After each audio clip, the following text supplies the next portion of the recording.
चलिए, तो आइए हम समझते हैं कि ये जो अचानक से ऑस्टेरिटी मेजर्स हैं इन टर्म्स ऑफ दी जो फ्यूल, मोदी जी ने बोला कि भाई कम कंज्यूम किए। आपने देखा कि जो महाराष्ट्र के चीफ मिनिस्टर हैं देवेंद्र फडणवीस साहब, वो मोटरसाइकिल से गए।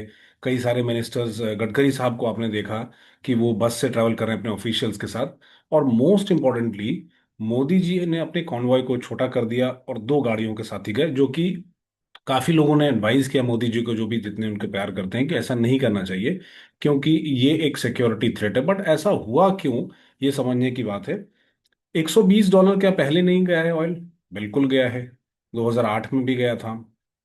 तो ऐसा पहली बार ही क्यों किया है सरकार ने? और सरकार जो है, ऐसा नहीं है कि सिर्फ इसमें मतलब ये किसी पॉलिटिकल पार्टी की बात है।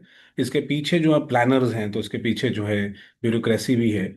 और ये सोची समझी हुई एक बहुत बड़ी इंपॉर्टेंट एक मुद्दा है। फिर उसके बाद आपने देखा कि मोदी जी अचानक से यूएई पहुंच गए। 4 देशों की टूर थी या 5 देशों की टूर थी, स्प्रेड ओवर 5 डेज। उसमें यूएई में उनका स्वागत होता है। और जो फाइटर जेट्स हैं उनको वेलकम करते हैं, एस्कॉर्ट करते हैं रैदर। और वहां पर हमने 39 मिलियन 30 मिलियन बैरल्स के आसपास हमने स्ट्रैटेजिक रिजर्व डिक्लेयर किया। और आप ये भी देखते हैं कि लोगों को ये बोला जा रहा है कि वर्क फ्रॉम होम काम करें। कोविड तो है नहीं, तो लोग थोड़े से सरप्राइज हो गए कि भाई पॉलिटिकल रैली में माननीय श्री मोदी जी ने, ऑनरेबल प्राइम मिनिस्टर ने ऐसा क्यों डिक्लेयर किया, इसको आकर क्यों नहीं अनाउंस किया। एक बहुत ही मास्टर स्ट्रोक है जो मैं आपको समझाऊंगा पहले, लेकिन कुछ डेटा देख लेते हैं। चाइना के पास जो स्ट्रैटेजिक ऑयल रिजर्व है वो लगभग 1.4 बिलियन बैरल्स का है। लगभग 60 दिन का ये रिजर्व है। और वर्ल्ड का सबसे लार्जेस्ट रिजर्व इनके पास है। यूएस की अब अगर देखेंगे तो 409 से 415 मिलियन बैरल है। 84 दिन का रिजर्व है इनके पास, है ना। और बाकी आप दूसरी कंट्रीज देखें जो कि फार ईस्ट कंट्रीज हैं, जैसे जापान है, जो 230 दिन का रिजर्व होता है। कुछ अदर कंट्रीज को आप देखेंगे, जिसकी साउथ कोरिया है, तो इनके पास 110 दिन का बैरल जो है स्ट्रेटेजिक रिजर्व है। ईयू का देखें तो 70 से 90 दिन का है एवरेज, अगर आप देखेंगे। और ईयू का एवरेज है, इसका मतलब जितने भी इंडिविजुअल कंट्रीज हैं जैसे जर्मनी है, फ्रांस है, तो ये लगभग 90 दिन के आसपास है। इंडिया की स्ट्रैटेजिक रिजर्व, अगर आप मिनिस्टर्स की जो स्टेटमेंट्स हैं आप सुनेंगे कि हमारे पास 60 डेज का जो है फ्यूल सप्लाई है, मतलब अवेलेबल है, स्टैब्लिश्ड है। इसमें हमारे पास ये स्ट्रैटेजिक रिजर्व कहाँ कहाँ अवेलेबल होता है, और ये हमारी रिसर्च टीम ने ढूंढ के निकाला है। तो वाइजैक में है, मैंगलुरु में है, पड्डूर में है। फेज 2 जो है वो चंदी खोड़ एक एरिया है, जैसा मैं पढ़ सकता हूँ। और जो टोटल जो स्टॉक रिजर्व है लगभग हमारे पास 74 दिन का है। इसमें 39 मिलियन बैरल्स हैं, एक जगह स्टोर होते हैं। तो 9.5 डेज, इसको मैं ब्रेकअप करूंगा कि अगर आप कई जगह सर्च करेंगे तो 9-10 दिन का दिखेगा, बट एक्चुअली 60 दिन का है। 74 दिन है, बट एवरेज आउट करेंगे तो 60 डेज के आसपास है। स्पेन में 90 दिन है। इटली भी 90 दिन का स्ट्रैटेजिक रिजर्व मेंटेन करते हैं। बैरल की संख्या बदलती रहती है क्योंकि पॉपुलेशन अलग है। बट मोटा मोटी कि पॉपुलेशन कुछ भी हो, 60 से 90 दिन का एक आंकड़ा है जो मैक्सिमम, मेजॉरिटी जो लोग हैं वो 90 दिन के आसपास, यानी 3 महीने का स्ट्रैटेजिक रिजर्व मेंटेन करते हैं। ठीक है। इसमें ऑस्ट्रेलिया अगर देखें तो वो थोड़े से नंबर कम है, उसके 25 डेज के हैं। सिंगापुर 40 दिन के हैं। अब स्ट्रैटेजिक रिजर्व चेंज होते रहते हैं, और ये जो डेटा है उसके हिसाब से है। जो ग्लोबल अगर आप देखें, end of 25 total strategic oil जो इन्वेंट्री थी वो 2.5 मिलियन बैरल्स की थी, जिसमें ओईसीडी यूरोप गवर्नमेंट स्टॉक जो है लगभग 180 मिलियन बैरल का था दिसंबर 2025 के आंकड़े के हिसाब से। आईईए का रिक्वायरमेंट है, जो जो एनर्जी जो एसोसिएशन है, इंटरनेशनल एनर्जी एसोसिएशन है, कि members must hold greater than 90 days of net imports. तो जितना भी है 90 दिन का होना चाहिए उनके पास। और इसमें सब चाइना लीड कर रहा है, उसके बाद यूएस है, और इंडिया जो है एक्सपैंड कर रहा है। अब हम समझें कि एक जगह मैंने देखा है तो 10 दिन का दिख रहा था, तो वो समझ में नहीं आया, तो मैंने ठीक से फिर उसको सर्च किया, हमने रिसर्च किया। तो हमारे पास जो स्ट्रेटेजिक रिजर्व है वो लगभग 39 मिलियन बैरल्स का है, जो कि विशाखापट्टनम यानी कि एपी, मंगलुरु एंड पड्डूर यानी कि कर्नाटक में स्टोर होता है। ये कवर करता है लगभग जो है 9.5 दिन के इंडिया क्रूड ऑयल रिक्वायरमेंट को। फेज 1 कंप्लीट हो चुका है। फेज 2 में, जो कि चंदीखोल उड़ीसा में है, और प्लस पड्डूर एक्सपेंशन जहां हो रहा है, तो वहां पर 6.5 मिलियन के लगभग एक्सपेंशन हो रही है या हो चुकी है, जिससे 12 दिन और हमें मिलते हैं। कमर्शियल और स्ट्रैटेजिक कंबाइंड देखेंगे। कमर्शियल क्या है, स्ट्रैटेजिक क्या है, इसको समझते हैं। तो टोटल 74 दिन का है। तो इसमें 9.5 दिन का जो है वो स्ट्रैटेजिक रिजर्व है, और 64.5 दिन, 64.5 डेज के आसपास कमर्शियल डेज है। इसलिए आपने मिनिस्टर्स को सुना है कि हमारे पास 2 महीने का यानी 60 दिन का जो स्टॉक मौजूद है। रीसेंट एडिशन जो हुई है, इससे लगभग 30 मिलियन बैरल ऐड हो जाते हैं स्ट्रैटेजिक रिजर्व में, और इससे हमारी एनर्जी सिक्योरिटी बढ़ती है। तो जो आप अनाउंसमेंट देख रहे हैं कि आप ऑस्टेरिटी मेजर्स क्रूड ऑयल के हिसाब से या ऑयल के हिसाब से या फ्यूल के हिसाब से देख रहे हैं, वो जो है वो स्ट्रैटेजिक रिजर्व बढ़ाने के लिए अनाउंसमेंट है। तो अगर आपने ठीक से पढ़ा, अगर आपने ठीक से पुनः सुना, तो मोदी जी ये बोल रहे हैं कि हम अपनी स्ट्रैटेजिक रिजर्व बढ़ा रहे हैं और आप उसमें हमारी सहायता करें।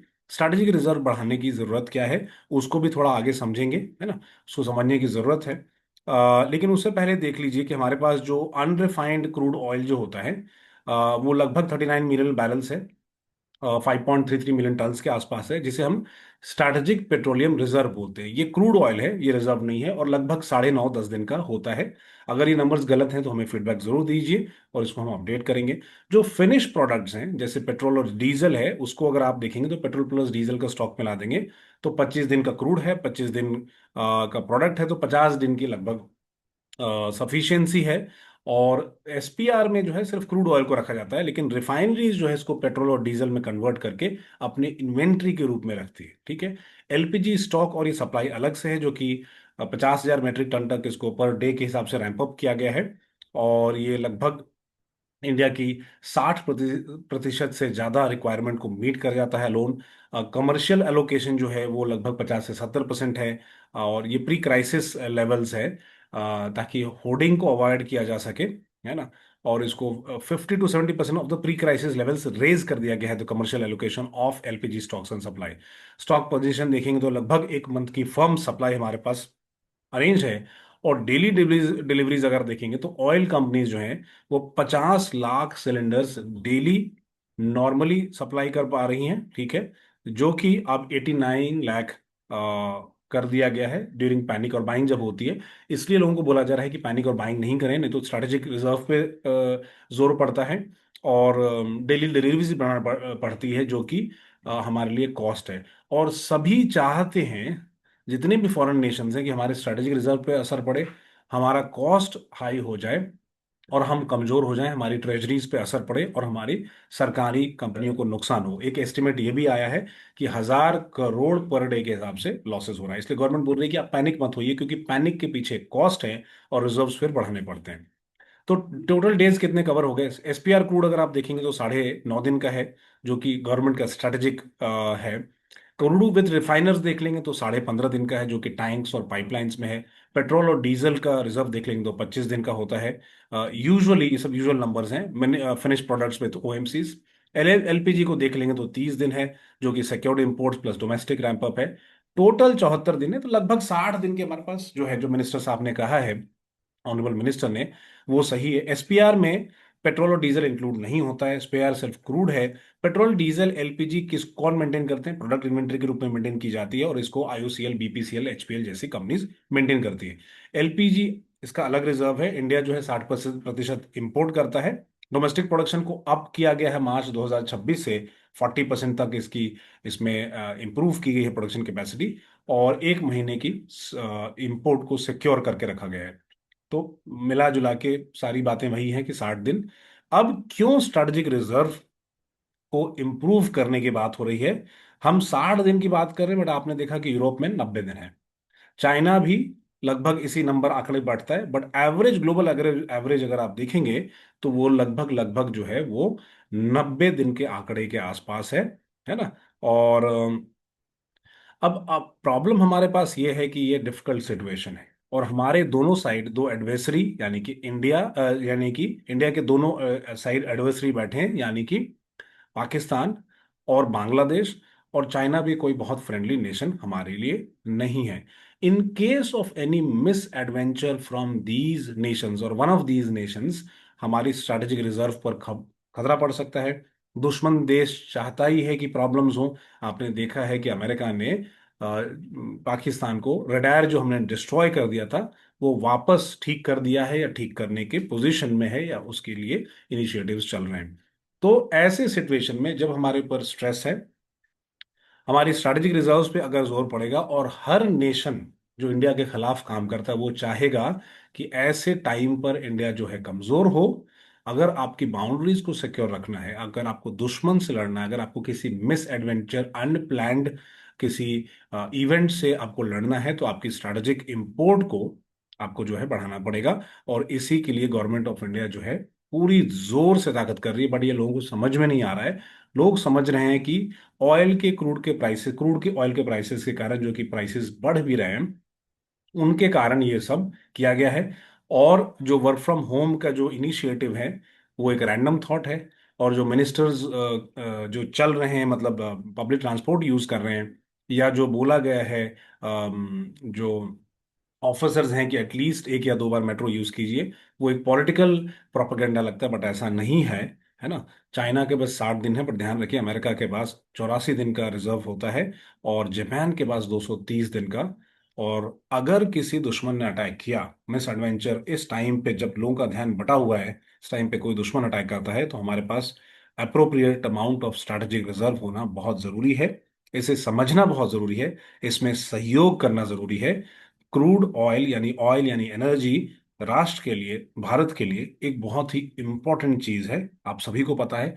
अनफॉर्चुनेटली हम सबसे ज्यादा बड़े इंपोर्टर हैं, और हम ज्यादा प्रोड्यूस नहीं करते। इसके लिए गवर्नमेंट काउंटर मेजर्स ले रही है। लेकिन अगर आप राष्ट्र को मजबूत बनाना चाहते हैं, अगर आप चाहते हैं कि कोई दुश्मन देश आप पे अटैक नहीं करे जब आप सोए हुए हैं, और आप उनको डिफेंड कर पाए, फ्रेंड कर पाए, तो आपके पास sufficient amount of strategic reserve होना बहुत जरूरी है। ये जो ऑस्टेरिटी मेजर है फ्यूल के लिए, है ना, जो कंजूसी का जो रास्ता अपनाया गया है कि फ्यूल सेव कीजिए, वो इसलिए है कि हमारे स्ट्रैटेजिक रिजर्व्स बन सके। लेकिन गवर्नमेंट ने आह्वान करके चुपचाप नहीं बैठे हैं। गवर्नमेंट आह्वान किया, रिक्वेस्ट किया, लोग अगर समझ पाए तो ठीक है, but immediately within a week strategic reserve हमने यूएई में क्रिएट कर लिया है। तो शायद हम अपने स्ट्रैटेजिक रिजर्व के टारगेट को हम पहुंच पाए हैं, लेकिन शायद हमारी गवर्नमेंट का इशारा है कि और भी स्ट्रैटेजिक रिजर्व हमारे पास होना चाहिए। दूसरा, रुपया कमजोर होता जा रहा है। इन जो वेस्टर्न जो इनिशिएटिव्स हैं उसके कारण जो उठपटांग हरकतें हो रही हैं ग्लोबल वॉर के कारण, और हमारा इंपोर्ट बिल दो, एक क्रूड ऑयल का और दूसरा जो है गोल्ड का, वो दोनों बढ़ते जा रहा है। और गवर्नमेंट ने इससे रिक्वेस्ट किया है कि दुश्मन से लड़ाई कर रहे हैं तो फ्यूल तो चाहिए ही, और दूसरा जो है, जो दूसरी चीज चाहिए वो है आपको कैश बैलेंस, यानी कि रिजर्व, यानी कि चीजें आप खरीद पाए। इसका पूरा पूरा मतलब ये समझ में आता है कि दुश्मन शांत नहीं बैठा है। सिंदूर ऑपरेशन अभी भी खत्म नहीं हुआ है। सिंदूर का अभी अभी जो है एनिवर्सरी हुई है ना। अनफॉर्चुनेट है, वो कोई बहुत सेलिब्रेट करने वाली चीज नहीं, एक अनफॉर्चुनेट एनिवर्सरी है।